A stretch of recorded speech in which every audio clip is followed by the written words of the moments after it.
because Vibe Nuts want to know, hey, what's the inside of my gas tank look like? Well, let's take a look.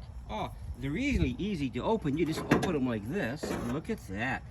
Here's the inside of a 2003 Pontiac Vibe gas tank. What's really cool, this is your internal baffle.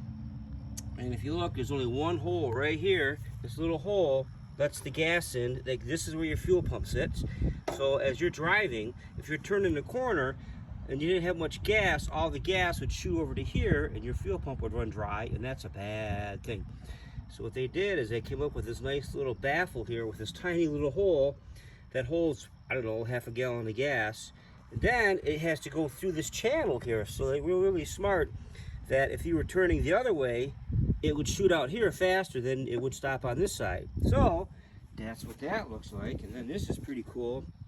If you've ever wondered why you can't siphon gas, I removed this. They got that little thingy here. So let's pop this open. They got this little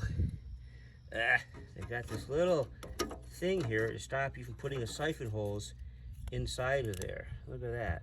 Those little T thingies. So if you really wanted to siphon, you just need a really small tube. You know, the garden hose won't fit through there, but a smaller one probably would if you worked it. And then this little flap here is if your car just happens to tip over, this closes and it supposedly stops the gas from leaking out of your car.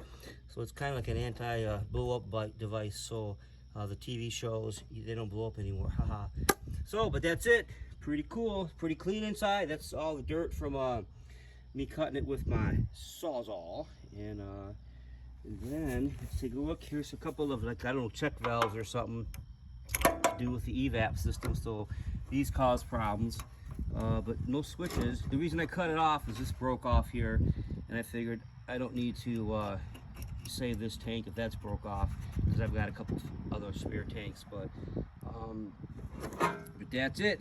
If you ever want to know, this is what the inside of your 2003, 2004 Pontiac Vibe fuel tank looks like. The newer ones are plastic, and you know what? Maybe I'll go to a junkyard someday and just cut one of them in half, because my junkyard puts a hole in the bottom, and they trash the tanks anyway. So it would be kind of cool to see if they have the same kind of vibe or same kind of gas tank or baffle. Ugh. So, all right, Vibe Nut out.